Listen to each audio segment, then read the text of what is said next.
Hello everyone! So we just got the new WB Montreal game revealed. It is called Gotham Knights. We got a trailer for it and a demo, and today I'm just going to be giving you guys my thoughts on it, breaking down a little bit, but more just my thoughts overall, and giving you guys some of the details that we got. So I just streamed this live while it was happening. It was fun. If you guys want to catch another stream, I'll be streaming later tonight for the Suicide Squad game reveal, which happens at 5:10 Pacific Standard Time and 8:10 Eastern Standard Time. Make sure you're subscribed with notifications turned on so that way you get notified when I go live. It was a lot of fun streaming during this, getting all your guys' live reactions to what was happening, and it was cool talking to you guys. So without further ado, let's talk about this gameplay demo. So some things we know, because the trailer opened up with Bruce telling us that he is dead. The Batcave has been blown up. Jim Gordon is also dead, so the GCPD does not trust you, and it's up to Robin, which is Tim Drake, Batgirl, Jason Todd, Red Hood, and Dick Grayson as Nightwing. So those are the four characters that looks like are going to be in this game at launch. The game's going, they also said you can play the entire game in 2-player co-op or single player, so that's pretty cool and much different than the Arkham games. And as you'll be seeing from this gameplay demo here, the gameplay is much different than the Arkham games. I was very surprised. And right there we see Robin dropped in. We learned that Robin can teleport. Because he has a connection to the Justice League Watchtower, he's able to teleport somehow using that. That's how he's able to just grab people out of nowhere. And we also saw in the trailer him sort of use a drone to teleport. So that's interesting, and that's something that we never had in the Arkham games. We only, sadly, in this demo get one stealth takedown, but we see a lot of RPG elements in this game, looking somewhat like the Avengers game in terms of that being, you know, co-op superhero RPG style game.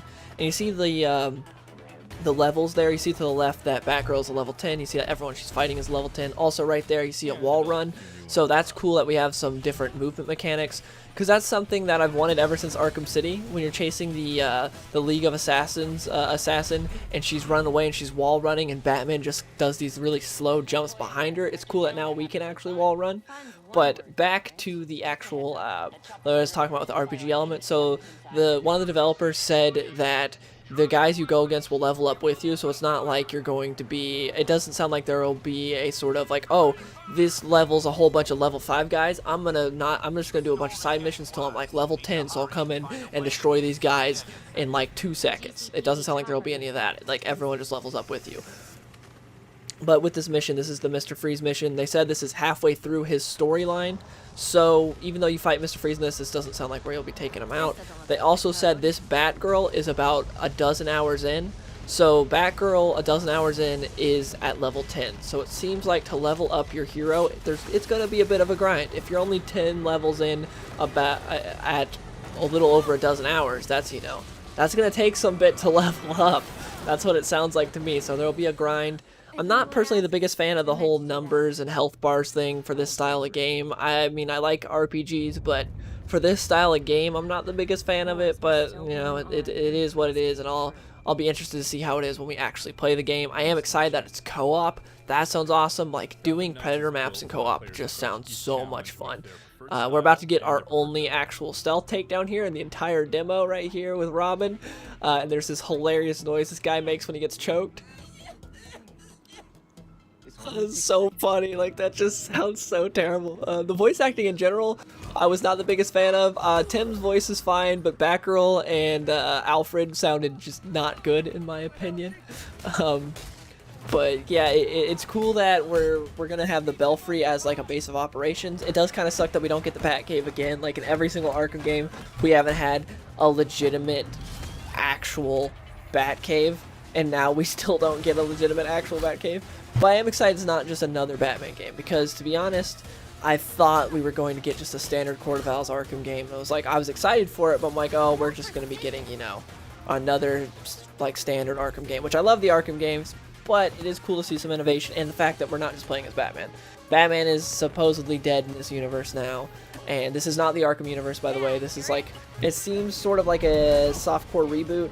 Like, because it opens up and you think it's the end of Arkham Knight and it's after Nightfall Protocol, but it's not, as you see from the fact that, well, Barbara can walk, Jason does not have the J on his face that he had from Joker, the J branded on his face, and Tim Drake is also not some, like, he doesn't look like Vin Diesel, so we see that. We also see that there are different costumes, because the costume that Batgirl wears in the trailer and the one she's wearing now is much different, so This game definitely seems like it'll be rife with DLC, like a lot of DLC costumes and characters. Like I could see a bunch of different Bat family members you can play as, like Damian Wayne, Stephanie Brown, like tons of different Bat family characters that they'll be bringing in.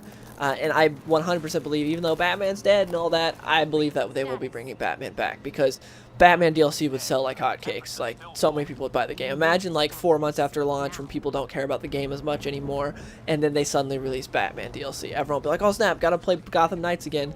They could even just do a if they want to keep Batman dead, they could do a flashback storyline with Batman where you see how Jim Gordon died, because obviously a lot of people are gonna be wondering how Jim Gordon died. Another gameplay thing is that motorcycles are in the game. We see that prominently in the trailer, and we also see it in the beginning of this gameplay demo, so you'll be able to drive around a motorcycle. And back to the villain levels thing, the developer also talks about how the bosses play much different at levels. So say you fight Mr. Freeze when he's level 5, he'll fight a lot different than if you were to have waited and fought him at level 15. Because again, the villains progress as you do. So if you go and you fight Mr. Freeze at level 5 immediately, he will be fighting different than, say, if you went and did a bunch of other missions first and then you came in and, oh, he's level 15. He's talking about how the style will be different and the moves they use will be different, and it'll be a lot different. So that sounds cool. And again, co-op boss fights sound awesome, but I'm not sure what I think of the RPG elements. The art style looks interesting. I would say graphically it doesn't really look like an upgrade from Arkham Knight. Graphics aren't everything, obviously, but Arkham Knight was such a pretty game that I was excited to see how this game looked. And it doesn't look bad, it's just, it doesn't look necessarily like better than Arkham Knight. And I just replayed Arkham Knight, and that game's still very pretty. But this is a pre-alpha build, and this is also dealing with like YouTube compression and stuff like that. So who knows, when you actually play the full game, it might look better. But I am definitely going to be turning off those damage numbers popping up. That is for sure.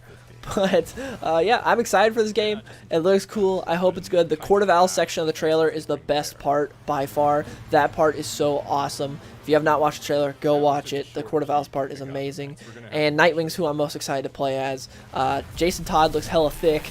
But yeah, that's my thoughts on Gotham Knights. Again, I will be streaming tonight, 5:10 Pacific Standard Time, 8:10 Eastern Standard Time. Make sure you show up there. You get to see me get my live initial thoughts on the on the Suicide Squad game, the Rocksteady's new game. But yeah, hope to see you guys there. Please let me know in the comments below what you thought of the initial reveal of Gotham Knights, and I'll see you guys later.